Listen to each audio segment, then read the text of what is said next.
moment du mariage, c'était dur pour moi. Pour le père aussi. Quelle est cette histoire? Mon Dieu, quelle est cette histoire? Bongo n'a pas trouvé d'autre personne ailleurs que cette fille-là. Qu'est-ce qu'elle est cette affaire-là? Qu'est-ce que je n'ai pas fait? J'ai jeûné, j'ai prié. Elle-même aussi dit, maman, moi je ne comprends pas, maman. Je ne comprends pas comment. J'ai dit, on va prier. On est allé à la cathédrale, là, il y a une chez les sœurs qui sont là, ils ont une chapelle là-bas, nous sommes allés, on a prié. J'ai dit, tu demandes, elle dit, maman, qu'est-ce que je vais faire? J'ai dit, c'est ta vie, tu dois t'adresser à Dieu. Et il te dira ce qu'il faut faire. On va prier. Et ça a été un sujet de prière tout le temps. Jusqu'au jour où elle est venue me dire, maman, mais j'ai choisi, ben, je m'engage. Que Dieu soit loué. Mais ce n'était pas facile. Une petite fille comme ça sur une terre étrangère où on ne connaît personne. Peut-être elle avec ses relations, hein, elle ne connaissait personne. Je voyais M. Bongo à la télévision quand il venait à mission officielle ici. Mais que M. Bongo devienne le mari de ma fille, mon Dieu. Seigneur, je t'ai demandé de me donner à mes filles des hommes qui les aiment, qui me prennent pour leur mère. Je n'ai pas fait de garçon. J'ai eu 4 filles, j'ai perdu une après la naissance d'Edith. Donc là, fais quelque chose que ces maris-là, qu'elles trouvent des maris bien.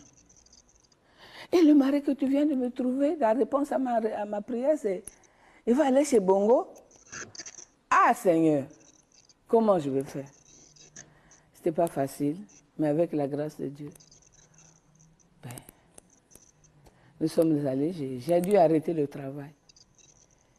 Je l'ai accompagnée. Elle est tombée enceinte. J'étais avec elle.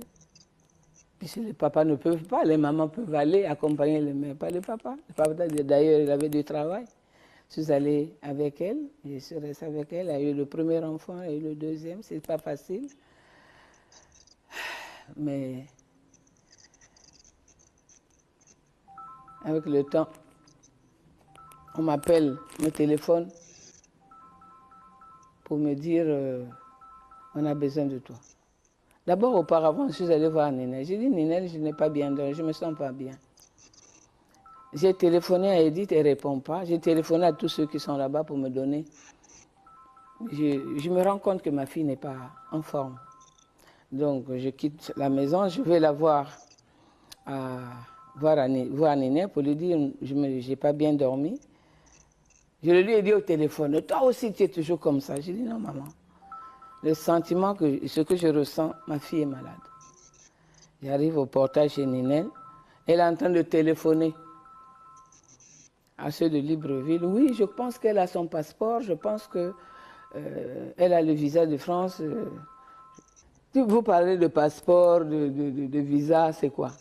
Non, maman. Et là, on est à 9h. 9h, 10h. Elle dit, maman, Edith s'en va en France maintenant, là. Et on vient te chercher à 14h. Elle dit, pourquoi? Mais elle doit partir, elle ne se sent pas bien. J'ai dit, qu'est-ce que je vous ai dit? J'ai dit qu'Edith n'était pas bien. Vous avez dit, non, toi aussi, tu te fais des soucis. Je le ressens, vous le savez bien. Bon, on est parti. Ben, on est resté le temps qu'il fallait. Mais une chose est vraie, Edith avait un très grand cœur. J'ai brûlé beaucoup d'étapes. Je reviens un peu sur les temps après la conférence nationale, la guerre et tout.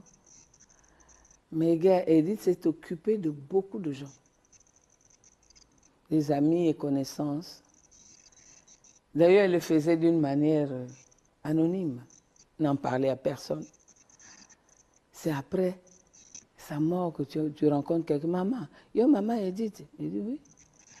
Ah, moi, na wana mala mosalenga. Oui, nga na aller à Batina, en Afrique du Sud. Naki malade. Ah, maman, j'ai quelque chose à te dire. J'étais malade.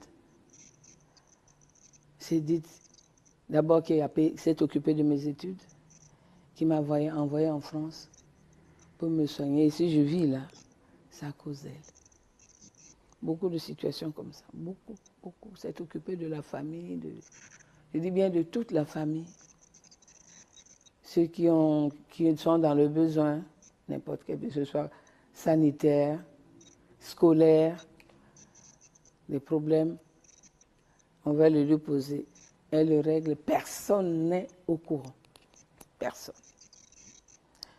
Quand elle est tombée malade, je m'attrissais tellement, je n'étais pas bien.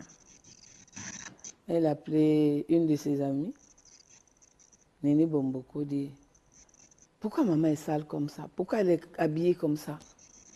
Elle ouvre son sac et dit « Bon, va, achète des habits, fais les lui coudre, tu lui amènes, elle doit être propre à côté de moi. Sinon là, elle est trop triste, je ne veux pas voir ça. » Durant toute sa maladie, elle ne s'est jamais plainte. Et quand je ne me sentais pas bien, elle dit, maman, tiens bon, la souffrance que j'ai, je ne peux pas la souhaiter à mon pire ennemi. Maman, je souffre beaucoup, j'ai très très mal. Je ne crie pas, je ne pleure pas. C'est pour vous soutenir, vous. Et ça a été comme ça tout le long, jusqu'à son départ. En 1996, Madame Edith Lucie Bongo Ondimba crée sa fondation dénommée Horizon Nouveau. Avec cette fondation, elle va sillonner tout le Gabon, avec une volonté miraculeuse de celle qui ne cessa de lutter pour sa propre vie, autant que pour sauver celle des autres. Elle était cette femme exigeante et digne, libre et volontaire qui sut se dépasser et transcender sa propre souffrance physique. Monsieur le Président, ce n'est pas sans émotion que je prends la parole ce matin pour m'adresser à vous.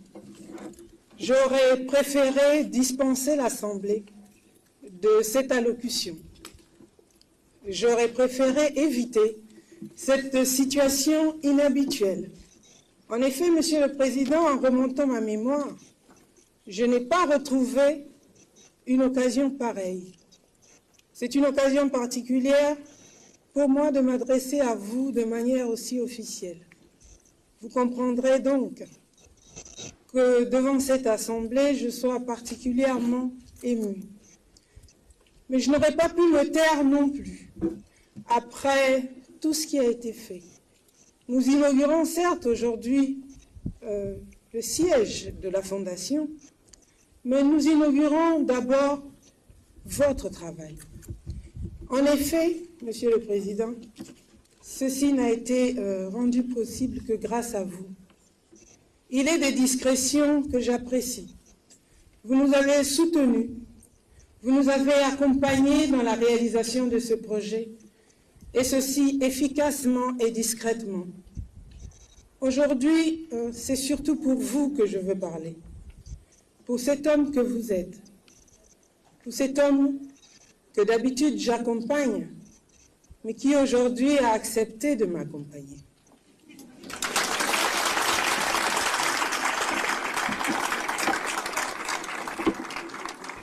Merci beaucoup. Merci, ce mot si petit, mais qui, dans sa grandeur et son humilité, dit ce que j'éprouve. Merci également à tous ceux qui ont fait le déplacement, à ceux qui, de près ou de loin, ont contribué à la réalisation de ce projet, ont encouragé ce projet, ont accompagné la naissance un peu difficile et assez longue de ce projet.